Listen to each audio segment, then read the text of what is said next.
खुलुमबाय बयखौबो एनडिपिनि गायसनगिरि मानगोनां रन्जन दैमारि सारखौ जोबथेसालिनिफ्राय उदां खालामनो थाखाय राजखान्थियारि थाखोआवबो सावरायनाया सोलिगासिनो दङ।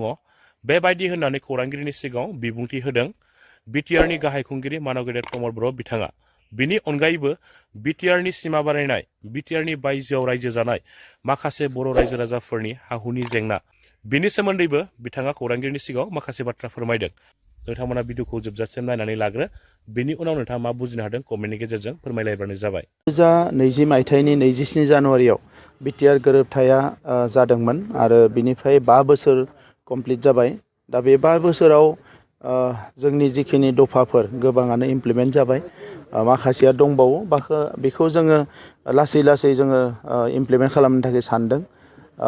दिनै बयबो रायलायनाय मोनसे बाथ्राया जाबाय जे एनडिपिनि जोंनि दैदेनगिरि बिथांमोना जेलाव दङ आरो जिखिना आगोलावनो कनभिक्ट जाखादोंमोन बिथांमोनखौ जुडिशियेल प्रसेसनि गेजेरजों केसखौ फोजोबनांगोन। ओंखायनो माखासे प्रसेसा सोलिगासिनो दङ। जायफोर दिनै जेलाव दङ बिथांमोननि एनआइएआव केस दङ, हाइनेस क्राइम होननानै मिथिदों। थेवबो बिनि नेचारा एसे जुदा। बे केसखिनिखौ लाबोफिननो थाखाय आसाम सरकारा भारत सरकारनियाव लिरहरदों। जों बयबो नारसिननाय आरो सावरायनायजों दा बे केसखिनिखौ रिटार्न फैनाय लोगो लोगोनो माखासे केसा जोबगोन आरो जायखिना कनभिक्टेड जाखाबाय बेखिनिखौबो सावरायबाय थानाय जादों।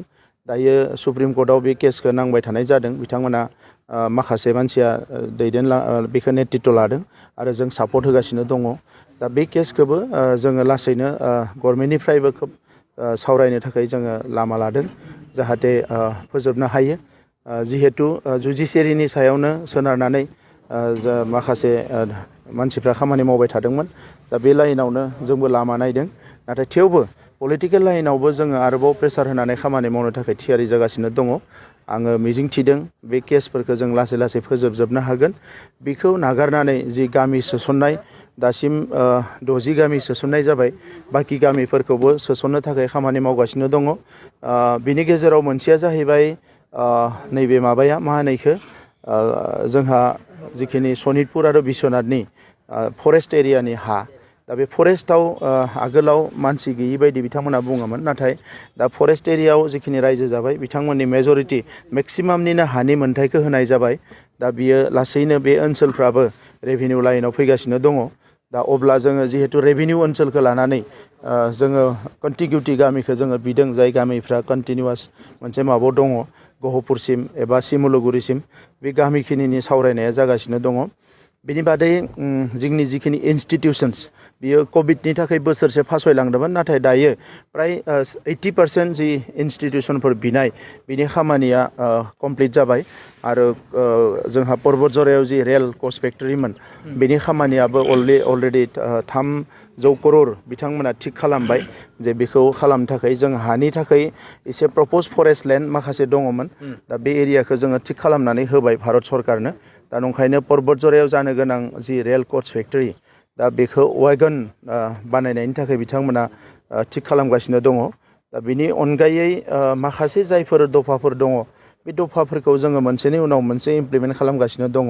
दा आं मिजिंथियो जे बिटिआर गोरोबथाया जिहेतु भारत सरकारा एबा भारतनि प्राइम मिनिस्टार बिथाङानो बावैसो बर' महोत्सबआव फैनानै बुंदों जे बे एकर्डआ सबसे बेस्ट एकर्ड जादों आरो सा सानजा भारताव जायफोर दिनै सोमावसारदों एबा बिग्रायखांदों बिथांमोनखौबो बुंदों सारा भारतावनो जे बिटिआर मडेलखौ बयबो लानांगो। दा बे बिटिआर मडेलखौनो जोङो इफेक्टिभ खालामनो थाखाय दिनै आरोबाव गभर्नेन्स सिस्टेमखौ थिग खालामनो थाखाय फाइनेन्सियेल बिथिंनिफ्राय गुबुन बिथिंनिफ्राय जोङो भारत संबिजितनि 125थि जि मोनसे कनस्टिटिउसन एमेन्डमेन्ट बेखौ जोङो नेगासिनो दङ आरो बेनि थाखाय भारतनि हम मिनिस्टार अमित शाह बिथाङा बे खामानिखौ मावगासिनो दङ।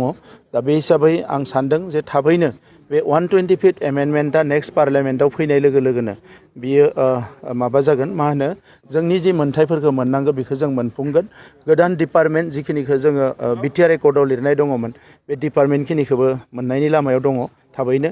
दा बे डिपार्टमेन्टखिनिखौ मोननाय आरो 6th सिडिउल काउन्सिलखौ आरोबाव मोर पावार होनाय बे गासैबो 125th एमेन्डमेन्टआव फैगोन आरो फेब्रुवारि दाननि गेजेराव जानो गोनां पार्लियामेन्टआव बे एमेन्डमेन्टआ फैयोब्ला लोगो लोगोनो जोङो आरोबाव जोंनि 6th सिडिउल काउन्सिलफ्रा स्ट्रेंथेन जागोन।